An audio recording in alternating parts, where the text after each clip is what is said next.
So I'm just making sure Byron doesn't trip over any of the we don't want to be held accountable for any injuries that may result from a trip here. So we'll get him in here, get the headsets on him. Is Byron Murphy sitting down next to us? How are you, man? I'm good. How you doing? This is great to meet you. Appreciate you coming in. Thank you, man. I'm glad to be here. Thanks for having me. You know, I was just talking to Dave about the idea of it's got to be cool for you to know that the team that drafted you felt like you weren't just the best defensive player available where they were picking. They felt like you were the best available in the entire draft if they had the number 1 pick or 16. Right. That's got to make you feel pretty good to hear that. Yeah, man, it does. Truly, it's really, I look at it as a blessing, from God and everything. But, man, I'm just really just privileged and, just to have, just to be in the position I am in today as of right now, just coming in each and every day, just working.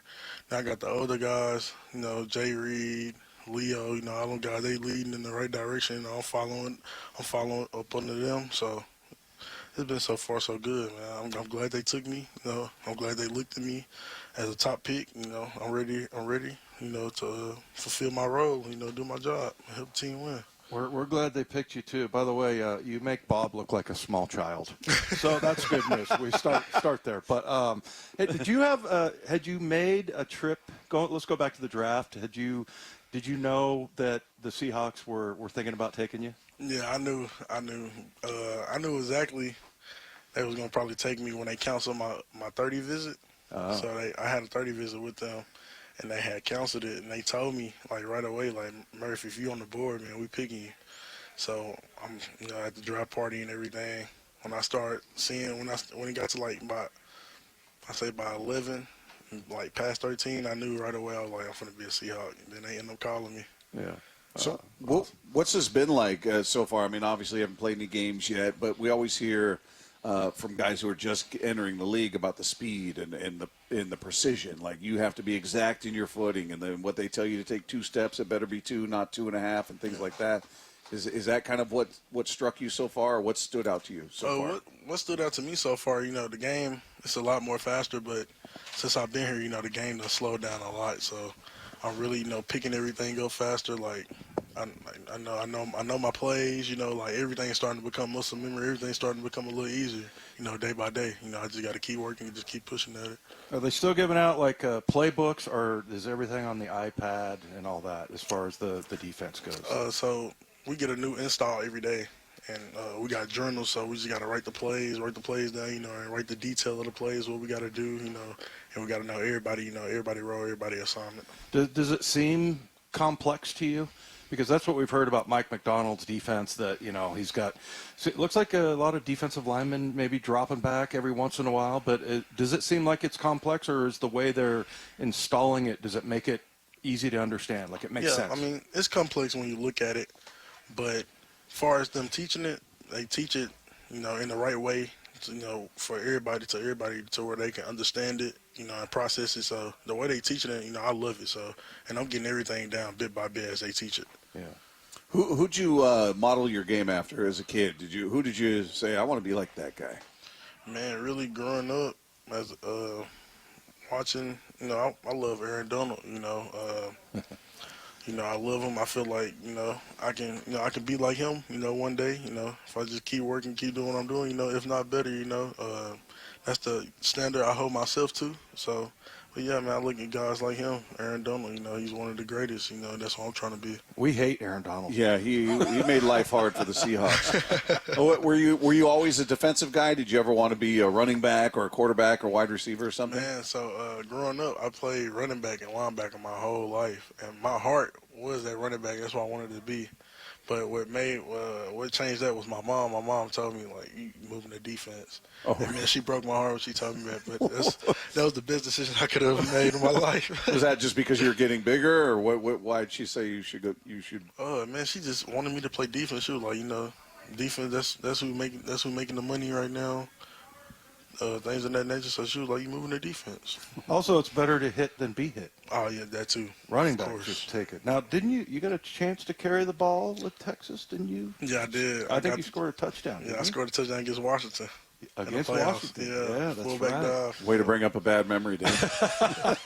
Hey, he's our guy now, man.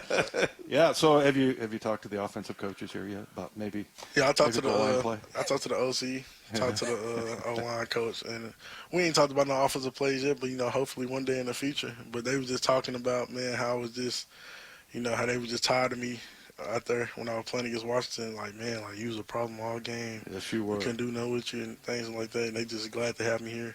Yeah, one of the things I feel like if you and Leonard Williams, neither one of you can be double teamed. Right. I mean, you couldn't be double teamed in college. And you look at Leo, like he splits double teams all the time. He kills people. I mean, you two guys are going to be a problem in there. Yeah. I mean, that's got to be exciting to look forward Man, it's very exciting, man. Just being out there with him, Jay Reed, Hank, man, it's just, I'm having fun. It's fun. And then just learning from them guys, they've been doing this for a long time. So to have a group of guys like that, man, it means a lot. So are you a guy that will ask those guys a bunch of questions, or do you kind of hang back and watch? Oh, no, I ask questions. Like, when I got questions about plays, or some type of drill, I'm always asking questions, especially I like to get feedback from them. Again, they vets. They know exactly what they're talking about. They know more ball than me, so just getting game from them just helping me out. So have you got a chance to kind of get out in Seattle at all, or have you got your place established here? Are you still going back and forth? Tell us about, just life off the field. Not really. I'm still in the hotel, but I've been to Bellevue, downtown. I like it. It was pretty cool, but I ain't really just been out got to experience everything yet. Too busy. Yeah. How do you like practicing? We always talk about, man, how do you have a better scenery than what you guys have out here practicing right up against the lake? You got the beautiful view. Man, I love it. Beautiful sunshine out there right now. Yeah. It's tough. I mean, have you ever experienced anything like that? No, I haven't. Like, this the most water I've ever been around. and the best weather, like, by far. In Texas, like, right now, man, it's scorching hot. It's Humid. Man, it's bad right now. So, man, I'm just happy I'm over here. I ain't got to feel that heat for a little minute. Kayvon Wallace went on and on about the Eagles out there. Yeah, they fly around every day. Yeah, and there's a lot more of them than there used to be. I think somebody said because of the music, that maybe the music scared him off, because Pete used to blast the music out there. Scared him away. Yeah, you feel like you're in a totally new world out there. That's exactly how I feel. Like, them the most eagles I've seen in my life. Yeah. I ain't never seen that many eagles flying around. So are you hanging with the other rookies? Or are you hanging with your guys on the D-line? Who have you sort of gravitated towards since you've been here? I hang around with both, but, like, the guy I really started gravitate towards is Jerry Reed. He pretty much took me up under his wing. He helped me out with everything, on the field, off the field, in the locker room, just every aspect of the game. I think Bob kind of asked a question like this, but, like, for me, when I came in, like, the most shocking thing to me was that, like, I did things in college and it worked.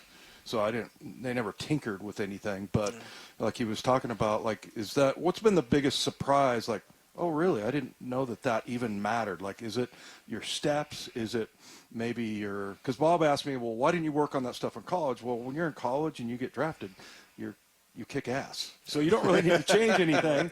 But now, you get at this level and it's a little bit more, you got to be really sharp. What's been one thing that kind of surprised you that makes a difference at this level? One thing I say, you got to be more technical. More precise. And another thing too, the biggest thing that really stood out to me, like, so far, is Jay Reed helped me out with was my stance when it comes to pass rushing, just narrowing it down a little bit and just having a better get off. And after he told me that, I've been trying to do that ever since then, and I've been feeling much better and even looking faster, just getting off the ball, listening to him. Just your stance. Just my stance. That's awesome. Yeah. Just little things. Yeah, well, the smallest things, man, I swear. We talk about baseball all the time. The pitcher Kirby, he'd moved like a quarter inch to the right on the pitching mound, and it made a difference. So kind of the same thing, right? And so, and you could feel that, right? It just clicks with you. Yeah, it's awesome. So you modeled your game after Aaron Donald. Now, were you a Rams fan, or who were you a fan of in terms of a team growing up? In terms of the team growing up, Seattle Seahawks. That was my favorite team. Really? Literally, like, growing up, I loved the Legion of Boom. It was them, and then also just, like, the colors. Some reason I love the colors. Yeah. And then just growing up, like, You can ask anybody, my friends, whatever. Like growing up on Madden, online, whoever I'm playing against, one of my friends, I'm picking Seattle every time. Really? How cool is that? Yeah. Yeah. And here you are. I remember the weirdest thing for me was like that there's actually like a forest right next to the freeway. Like you go through the freeways like 405, it's like they got big, huge trees everywhere, Right. man. It's just totally different world in Texas. It's crazy. Yeah. It's totally different from Texas. Yeah. But I'm loving it, though, just because it's so different. Is there a team you look forward to playing or a player you look like? I'm sure there's going to be moments where you're on the field going, wow, I can't believe that's so-and-so right there that I was watching on TV and now I'm playing against him. So I seen on the schedule we play Aaron Rodgers. So just having the opportunity to play against him, that's going to be crazy. If you could hit him really hard, a lot of people would appreciate that. I'm going to try. I'm going to try. You'd make a lot of fans out here if you were able to do that.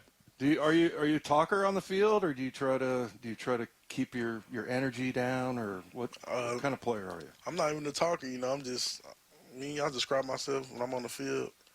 I'm in a whole different mode.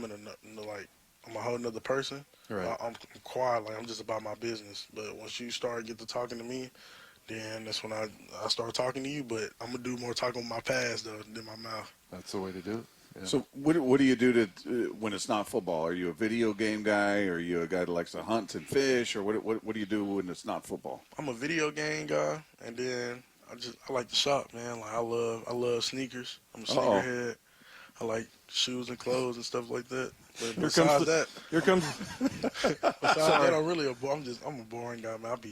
I'm laid back. Well, speaking of boring, here comes 20 questions about tennis shoes or sneakers from Bob. We have a couple of guys fascinated. at the station who are sneakerheads, who are hardcore sneakerheads. So I'm fascinated by it. I'm not, but when they're talking about I paid X amount of money for these and they're wearing them, I'm like, if I paid $500 for a pair of sneakers, they'd be in a case or something. I'd be afraid. Now, do you wear them or do you put them up? No, I wear them, but I make sure I keep them in great condition. If I wear them, I'm wearing them one time. I got a lot of shoes, so I make sure I switch them out. And I got so many shoes to where I can wear it one time and put it up. And I've been having them for so long. I pull the shoe out the box, they still smell like they brand new just because I wore them a few times. Just a few times. Yeah. So you just go in there and go, what grabs me today? Orange or yellow? It'd be hard for me to pick. I'd be like, man, do I want to go here? Sometimes I had the shoes on my feet, take them off, put on another pair. It'd be hard sometimes, but I can do it. So I think my wife, the over-under, is like 400. I think she's got 400 pair of shoes. I'm serious. I'm serious. What do you think? 400? Well, no, I'm just saying what's the over-under? Oh, You think you get 50 pair, 25? Is it 100? I probably got about, at least, I say about 30 to 50. For sure. Do you have Good number. some big, like, these are rare? These are the ones everybody wants, whether they're... Oh, yeah. It's a mixture. I got Jordans, Burberry, Christian Louboutins, Gucci's. So, like, collector versions? Yeah, I got all types. You'll wear those, too? Oh, yeah. Wow. I'd be afraid to wear them, man. I'd only wear them on carpet or something. All right, let's get back to football real quick. Would you rather? What's your favorite play to make? Is it hard hit, sack, get your hands on the ball? What's your favorite play? Favorite play? I'll say sack. A sack. Yeah. But what I'm big on is stopping the run. That's the first thing, because in order to pass rush, you got to stop the run. So stopping the run and the sack. Yeah. Did you have any picks in college? Interceptions? No, I didn't. Yeah, is that a mini dream? Maybe a tip ball lands in the arms and you find your way to the end zone? Now, since I'm dropping now, I got to give me a pick. Yeah.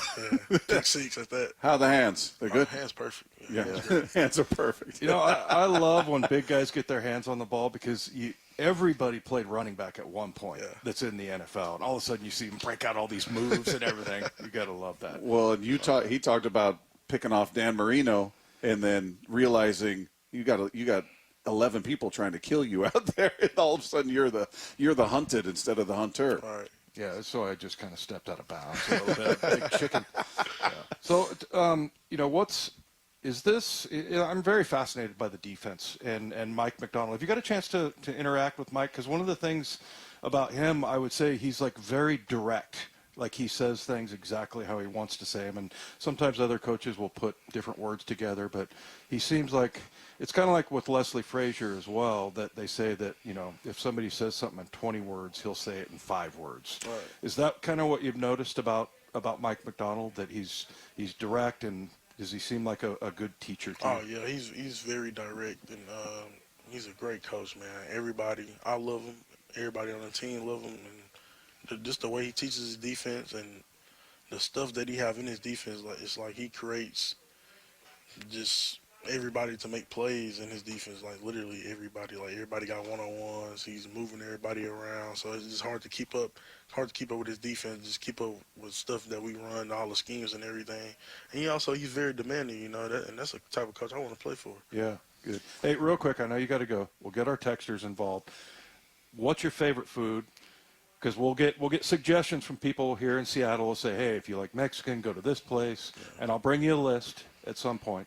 What's your favorite food? Favorite food, I'm gonna have to go with pasta. So Pasta, Italian food. Well, yeah, with some shrimp in there, some chicken. There we go. Yeah. So good Italian food. There you recommendations. go, texters. Also Send- steak too. I'm add steak in there. I love steak. And steak. Okay. Okay. We'll get you set up with some recommendations, man. You'll have a lot of options. There Really we go. cool to meet you, man. Thanks so much for coming in, and we wish you the best. Thanks for having me. There you go. There's Byron Murphy. Don't let Dave trip you on the way out. Getting out of his way, man. Don't let that happen. Byron Murphy spending a few minutes with us. Really cool to get a chance to speak with him.